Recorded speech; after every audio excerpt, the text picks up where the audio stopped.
저는 전능하신 하나님의 말세 사역을 받아들인 후 하나님의 말씀을 먹고 마심으로 인류는 오직 하나님을 믿고 하나님을 경배해야 좋은 운명과 종착지를 얻을 수 있다는 걸 알게 됐어요. 또한 이 흑암하고 사악한 세상에서 인생의 바른 길은 오직 하나님을 믿는 것밖에 없다는 것도 알게 됐죠. 그때 아들이 중학생이었는데 저는 자주 신앙 이야기를 하면서 사람은 하나님께 지음받았기 때문에 마땅히 하나님을 믿고 경배해야 한다고 알려줬어요. 그러면서 아들이 저와 함께 하나님 믿기를 바랬죠. 그래야 하나님의 보살핌과 보호하심을 받고 좋은 종착지도 얻을 수 있으니까요. 하나님을 믿고 나서 얼마 안 돼 저는 교회에서 본분을 이행하기 시작했는데 중국 공산당이 크리스천들을 박해하고 체포하고 또 낭설까지 퍼뜨리다 보니 남편은 제가 경찰에 잡혀갈 수도 있고 그걸로 가족이 피해 볼 수 있다는 생각에 반대하고 핍박하기 시작했어요. 그러니 자주 다투게 됐죠. 하지만 아들은 저희 신앙을 지지해줬고 남편한테 제가 믿는 걸 반대하지 말라고 했어요. 애가 주말이면 집에 왔었는데 시간이 되면 저는 자주 성경 이야기도 들려주고 하나님의 말씀도 읽어줬어요. 근데 가끔 애가 자발적으로 하나님의 말씀을 보지 않고 TV만 보고 있으면 마음이 급해서 같이 하나님의 말씀을 보자고 불러댔죠. 근데 애가 대답만 하고 자리에서 일어날 궁리를 안 하면 저는 화를 내기도 하고 가끔은 몇 마디 혼내기도 했어요. 제가 그렇게 화를 내면 애는 얼른 와서 하나님의 말씀을 몇 달락 읽었어요. 물론 어물쩍 넘기기 위한 거란 게 보였지만 그래도 말씀을 안 보는 것보다 훨씬 낫다고 생각했어요. 애가 고등학교에 진학한 뒤로 저는 근처에 교회로 옮겨 본문을 이행하게 됐는데 주말이면 가능한 한 집에 돌아갔어요. 그래야 애랑 신앙 얘기를 할 수 있었으니까요. 나중에 애가 대학에 들어가게 됐을 때는 애한테 PMP 플레이어를 사주면서 학교에서도 시간 내서 말씀을 보라고 했어요. 게다가 주기적으로 전화를 해서는 하나님의 말씀을 많이 읽으라는 뜻으로 영양제를 잘 챙겨 먹으라고 일깨워 줬어요. 방학에 애가 집에 왔을 때 저의 첫 마디는 바로 학교에서 하나님의 말씀을 봤냐는 질문이었어요. 그때 애가 시간이 날 때 봤다고 하면 마음이 놓였어요. 2011년 봄에 누군가 제가 하나님 믿는다고 신고하는 바람에 중공의 체포를 피하느라 집을 떠나서 본문을 이행할 수밖에 없었어요. 당시 천리밖에서 지내는 아들은 대학교 2학년이었어요. 그래도 저는 몇십 리 밖으로 나가 공중전화로 애한테 항상 영양 보충하는 거 까먹으면 안 돼? 라고 당부했어요. 아들이 매번 잘 알겠다고 대답할 때면 너무 마음이 놓였어요. 저는 아들이 대학을 졸업한 후에는 빨리 저랑 신앙생활을 같이 하길 바랐고 자주 하나님께 아들이 하나님을 잘 믿을 수 있게 감동을 달라고 기도하기도 했죠. 하지만 제 바람과 달리 2013년 가을 아들은 졸업하고 바로 사관학교로 갔어요. 그러니 중국 공산당은 무신론이라 군인의 종교를 허용하지 않고 있는데 이제 사관학교에 가면 하나님의 말씀을 보지 못할 뿐만 아니라 맨날 공산당한테 세뇌당하고 무신론 사상을 주입받게 될 게 뻔해. 이대로 가다간 아들은 분명 하나님에게서 멀어질 건데 앞으로 하나님을 믿을 수 있을까? 그동안 난 아들이 하나님을 믿어서 좋은 종착지에 가기를 바랐는데 이제 내 소원은 다 끝났구나 하는 생각에 속이 탔어요. 하필이면 그 열악한 곳에 갔다는 생각에 밥도 넘어가지 않고 잠도 설치고 눈물이 막 났어요. 그러면서 애가 고등학교에 다녔을 때가 생각나는 거예요. 그때는 애가 2주에 한 번 집에 왔었는데 전 본분상 바쁘다 보니 제때 집에 돌아가지 못했죠. 나중에는 아예 집을 떠나 본분을 이행하게 되면서 애랑 교제할 시간도 없었어요.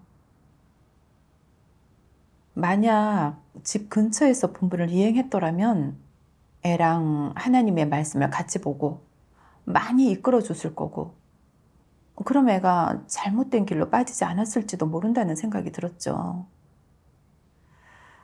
그렇게 생각하니까 제가 엄마로서 책임을 다하지 못한 것 같아 애한테 너무 미안했고 애 앞날과 운명 때문에 더 걱정하게 됐죠.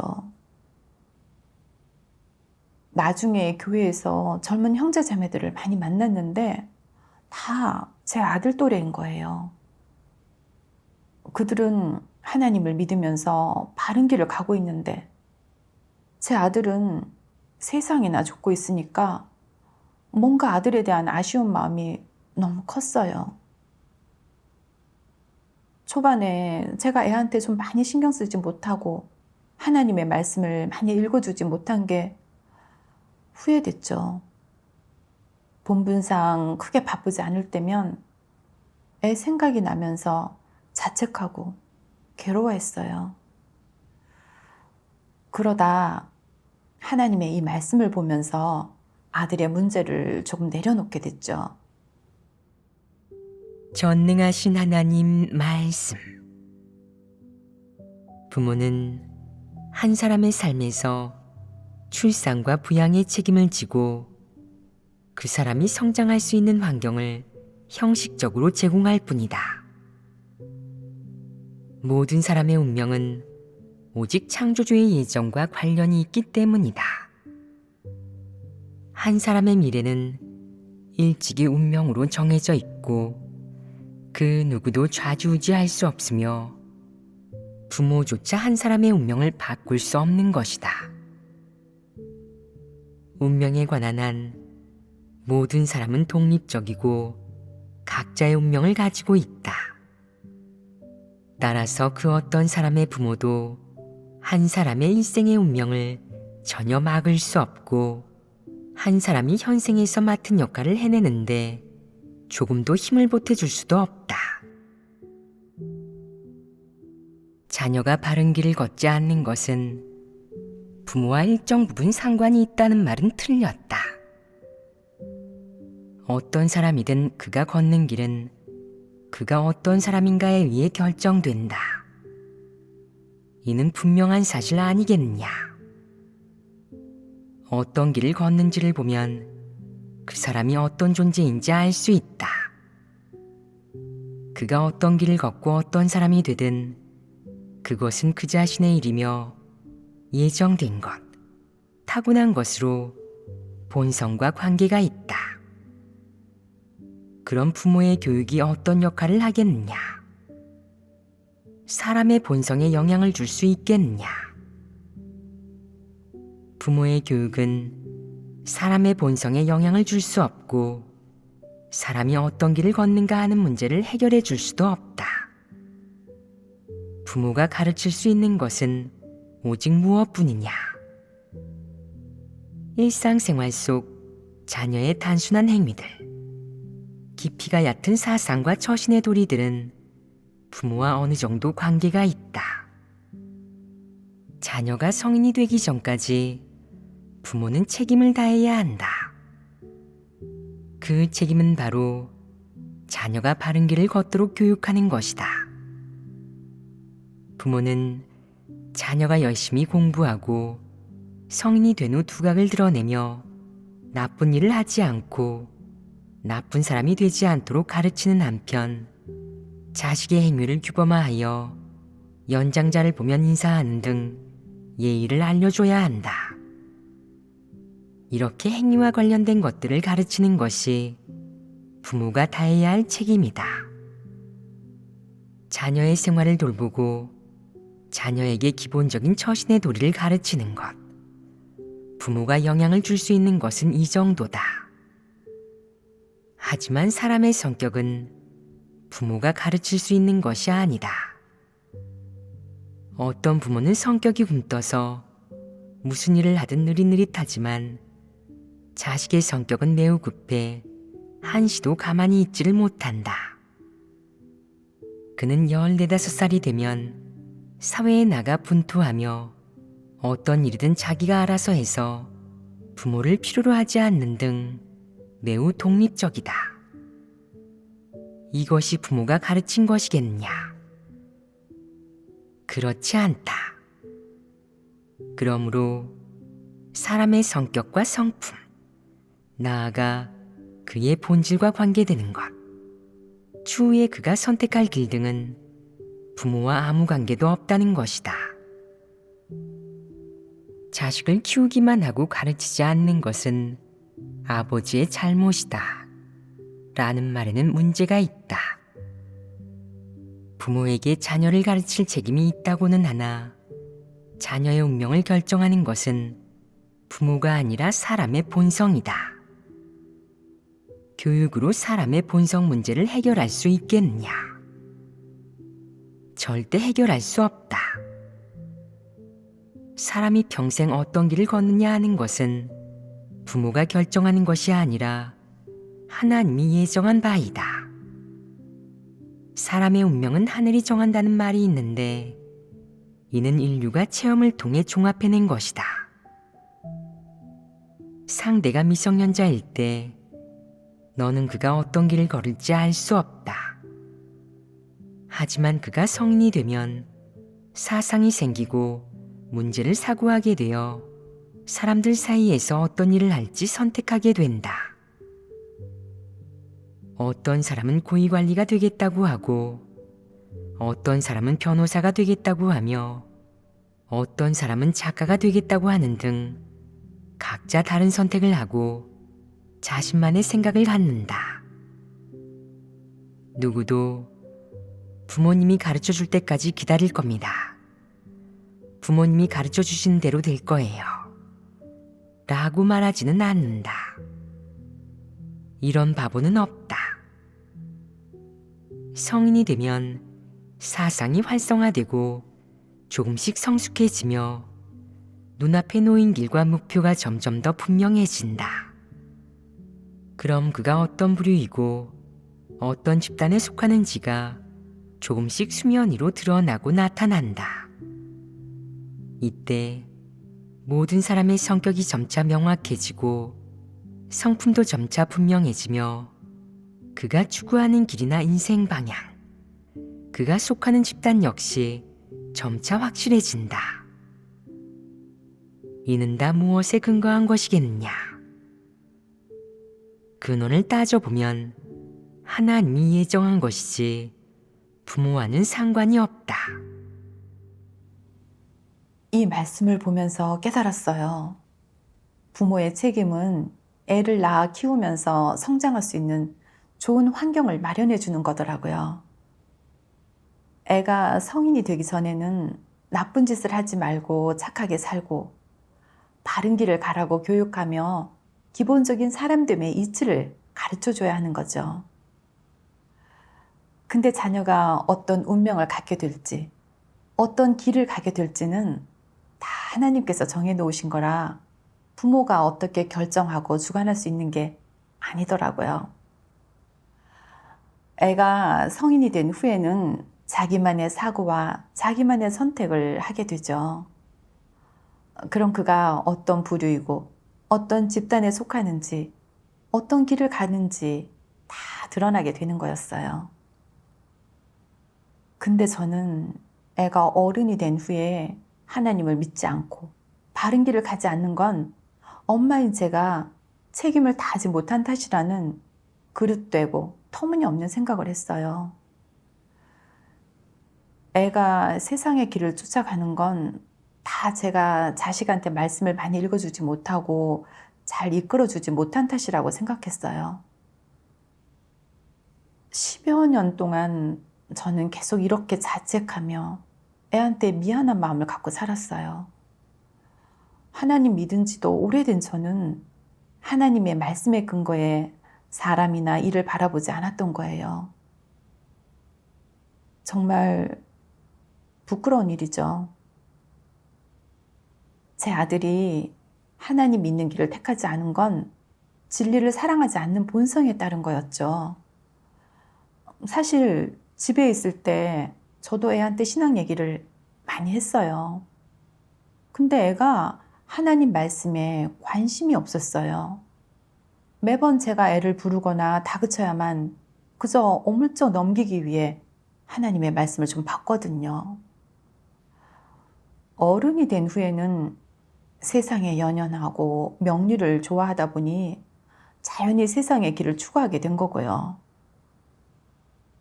그러니까 제가 객지에서 본분을 이행하지 않고 맨날 집에 붙어 있으면서 하나님의 말씀을 읽어줘도 안 믿을 자식이면 결국은 안 믿게 되는 거였어요. 애가 어떤 운명을 가지게 될지, 어떤 길을 걷게 될지는 엄마인 제가 좌우할 수 있는 게 아니었어요. 그건 아이의 본성과 관련이 있고 또 하나님께서 정하신 것에 달린 거더라고요. 어떤 자매의 경우 대학을 졸업하고 아이의 본분 이행에 매진했어요. 믿지 않는 아버지가 자매를 파출소에 끌고 갔지만 결국 석방된 후에는 여전히 하나님을 믿고 본분을 이행하고 있죠. 또 다른 자매도 명문대생이었지만 하나님의 말씀에서 깊은 감명을 받아서 하나님을 믿겠다고 의지를 다지고는 아예 석사 과정을 포기하고 풀타임으로 본분을 이행하면서 하나님께 헌신하고 있어요. 이런 사실들을 통해 사람이 어떤 길을 택하게 되는지는 부모랑 아무런 상관이 없다는 걸 알게 됐죠. 어느 날 영생활을 하면서 하나님의 이 말씀을 보게 됐어요. 전능하신 하나님 말씀. 어떤 부모들은 자식에게 이런 것을 요구한다. 자식은 바른 길을 걷고 하나님을 믿어야 해요. 세상과 직장을 버려야 합니다.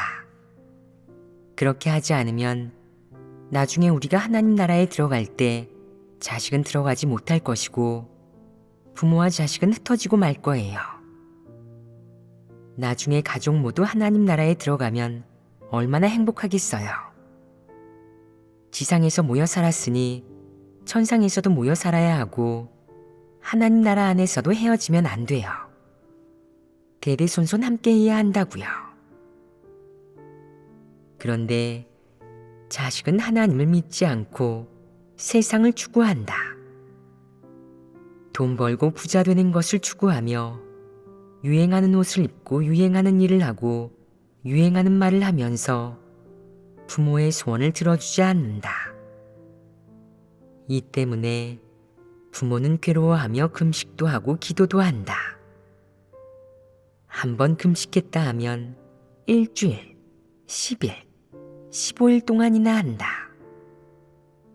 자식을 위한 일이라면 가지내를 쓰는데 늘 배가 고파서 머리가 어질어질하기 일쑤이고 하나님 앞에서 눈물을 흘리고 목 놓아 울며 기도할 때도 많다. 그러나 아무리 기도하고 애를 써도 자식의 마음은 움직이지 않고 자식은 각성하지도 않는다. 자식이 믿지 않을수록 그는 이렇게 생각한다. 아이고, 아이한테 빚을 지고 말았어. 아이를 볼 면목이 없어. 아이에게 복음을 전하지도 못했고 아이가 나와 함께 구원받는 길로 나아가도록 하지도 못했어. 이건 복을 받는 길인데 너는 어찌 그리 어리석니? 그는 어리석은 것이 아니라 필요하지 않은 것이다. 부모가 이렇게 자식에게 강요하는 것이야말로 어리석은 것 아니겠느냐. 그가 필요하다면 내가 먼저 말할 필요가 있었겠느냐. 그가 스스로 편지를 보내왔을 것이다. 부모는 늘 이렇게 생각한다. 내 아이에게 미안해. 일찍 대학에 보냈더니 대학에 가자마자 돌이킬 수 없게 돼버렸어. 세상을 추구하느라 여념이 없고 집에 돌아오면 일하고 돈 버는 얘기만 해. 누가 승진하고 차를 샀다느니, 누가 부자에게 시집 갔다느니, 또 누가 유럽에 가서 연수하고 유학 갔다느니 하면서 남 사는 것 좀 보라는 얘기만 해. 집에만 오면 하는 이런 얘기들을 나는 듣고 싶지 않지만 그래도 어쩔 수 없어. 아이에게 하나님을 믿으라고 아무리 말해도 듣지 않아.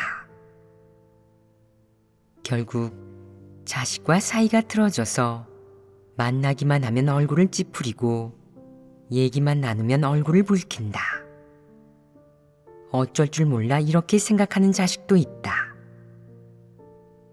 우리 부모님은 대체 왜 그러시는지 모르겠어. 안 믿으면 안 믿는 거지. 왜 늘 저런 태도로 나를 대하시는 거지? 하나님을 믿는 사람은 믿을수록 훌륭해져야 하는 거 아니야? 하나님을 믿는다는 사람이 왜 가족 애가 없어진 거야? 너무 애가 탄 부모는 마음속으로 피눈물을 흘리며 이렇게 말한다. 쟤는 제 자식 아니에요. 쟤랑 모자 인연 끊을 거예요. 자식으로 인정하지 않을 거라고요. 말은 그렇게 하지만 실제로는 그렇게 생각하지 않는다. 이런 부모는 어리석지 않으냐. 늘 모든 것을 통제하고 지배하려 하고 자식의 미래와 신앙, 그리고 자식이 걷는 길마저 지배하려 하니 이는 너무도 어리석다. 적절하지 못하다. 하나님께서 폭로하신 말씀은 조금도 틀리지 않았어요. 제가 그렇게 생각했고 그렇게 했거든요.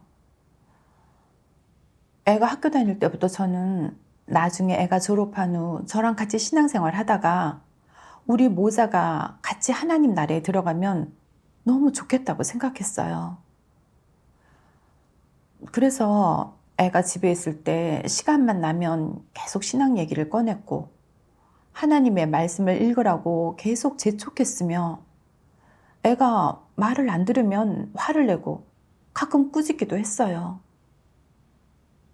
또 애가 멀리서 대학에 다니니까 저는 몇십 리 밖까지 나가서 전화로 하나님 말씀을 보라고 얘기해 주었고 하나님께 아이가 하나님을 믿을 수 있게 마음을 감동시켜 달라고 이성적이지 못한 기도를 하며 요구했죠.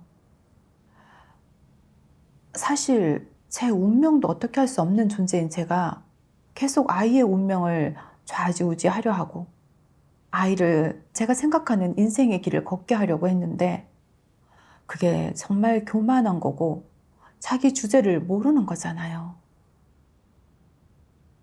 애가 세상 사람의 길을 걷기로 했다는 걸 알게 됐을 때 저는 애간장을 태우면서 밥도 잘 못 먹고 잠도 설치면서 애가 하나님 믿는 길로 갈 수 있도록 더 많은 대가를 치르지 못한 걸 후회했어요. 사실 제가 애간장을 태웠던 건 아이가 하나님을 믿지 않으므로 재난에 빠질까 봐 걱정돼서였어요. 저는 하나님의 뜻을 외면하고 그저 감정에 지배되어 애한테 하나님을 믿으라고 계속 강요했고 이성적이지 못하게 하나님께 모자가 함께 천국에 들어가는 꿈을 이루게 해달라고 기도했어요. 제가 한 짓을 보면 정말 너무 미련했고 하나님의 염증을 살 수밖에 없었어요. 나중에 하나님의 이 말씀을 봤어요. 전능하신 하나님 말씀.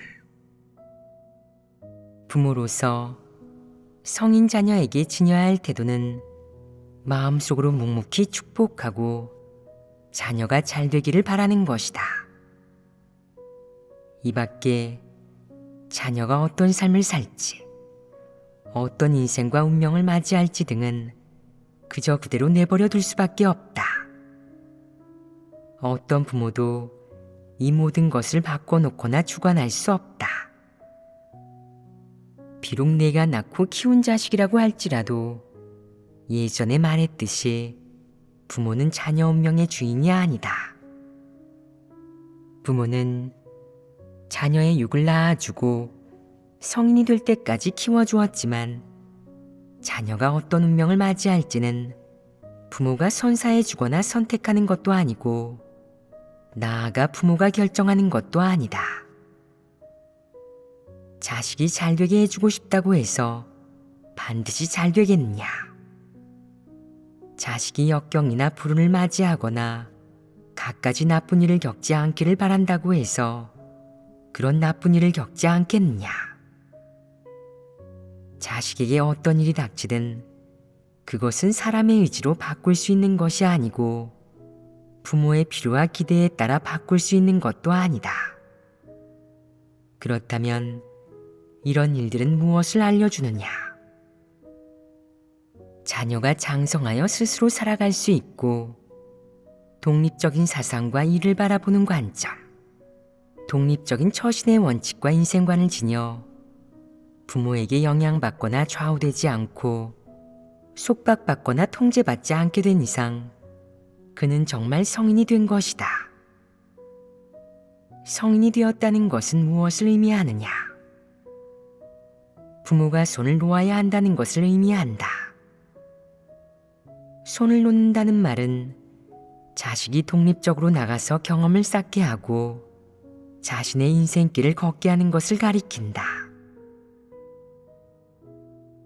하나님을 믿고 진리를 추구하고 구원받기를 추구하는 사람으로서 너는 여생의 에너지와 세월을 내가 이행하는 본분과 너에 대한 하나님의 부탁에 쏟아부어야지 자녀를 위해 시간과 세월을 허비해서는 안 된다.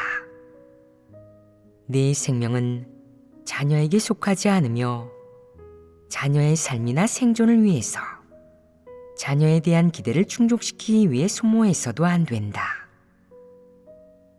내 생명은 하나님이 맡긴 본분과 부탁, 그리고 너라는 피조물이 완수해야 할 사명에 써야 한다. 이것이 바로 내 생명이 지닌 가치이자 의미이다. 만약 내가 자녀에 대한 기대를 충족시키기 위해 기꺼이 존엄을 내팽개치고 자녀의 노예가 되어 자녀를 걱정하고 무슨 일이든 해준다면 이는 의미도 가치도 없는 행동이며 하나님께 기억될 수도 없다. 한결같이 이렇게 하면서 이런 생각과 행동을 내려놓지 못한다면 그것은 내가 진리를 추구하는 사람도 기준에 맞는 피조물도 아니라는 것을 의미할 뿐이다. 또한 너라는 사람은 더없이 패역하고 하나님이 준 생명과 세월을 소중히 여기지 않는다는 의미가 된다. 이 의무를 다하여 자녀가 성인이 되었다면 그들이 출세하든 평범하고 단순한 일반인이 되든 너와는 무관하다. 그들의 운명은 하나님이 정해놓은 것이지 내가 결정하는 것도 내가 선택하는 것도 나아가 내가 주는 것도 아니기 때문이다. 하나님이 정해놓은 것이라면 너는 자녀의 삶과 생존에 관여하거나 간섭해서는 안 된다. 자녀가 어떤 생활 습관과 생활 규칙, 생활 태도를 갖고 있든 어떤 생존 방식과 인생관, 세상에 대한 태도를 지니고 있든 그것은 그들 자신의 선택이지 너와는 무관하다. 내게는 그것을 바로잡거나 자녀 대신 고통을 받거나 자녀가 매일 행복하게 살도록 지켜줄 의무가 없다. 그런 것은 다 불필요한 행동이다. 모든 사람의 운명은 하나님이 정해놓은 것이므로 평생 얼마나 많은 고통을 겪고 얼마나 많은 복을 누릴지, 어떤 가정과 결혼, 자녀를 갖게 될지, 이 사회와 인생 속에서 어떤 일들을 겪을지 자녀 스스로도 예측하거나 바꿀 수 없으며 부모는 더더욱 바꿀 능력이 없다.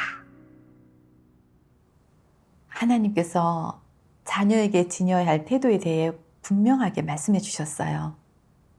부모는 자식이 성인이 될 때까지 키웠으면 책임을 다한 거라고 하셨어요. 그 외에 애가 어떤 길을 갈지, 어떤 운명을 맞이하게 되는지는 부모가 정할 수 있는 게 아니라고 하셨죠. 저도 아들에 대한 책임은 이미 다 했으니까 이성적이지 못하게 아이의 삶과 걷는 길을 간섭해서는 안 되는 거죠. 마땅히 하나님의 주제와 안배에 따르며 다 하나님께로부터 받아들여야죠. 욥의 사례가 생각나더라고요. 욥은 아버지로서 자녀들이 함께 하나님을 믿고 하나님을 경배하기를 바랐지만 자녀를 대함에 있어 원칙을 지켰어요. 자녀에게 복음을 전해주는 것으로 아버지로서의 책임을 다했는데 그 자녀가 하나님을 믿고 말고는 강요하지 않았고 자녀가 걷는 길에 대해 간섭하지도 않았어요. 욥은 하나님께 자녀들도 하나님을 믿을 수 있게 감동시켜 달라고 기도하지 않았고 하나님의 주제와 안배에 순종했어요. 욥의 그런 실행은 하나님 뜻에 부합하는 실행이었어요.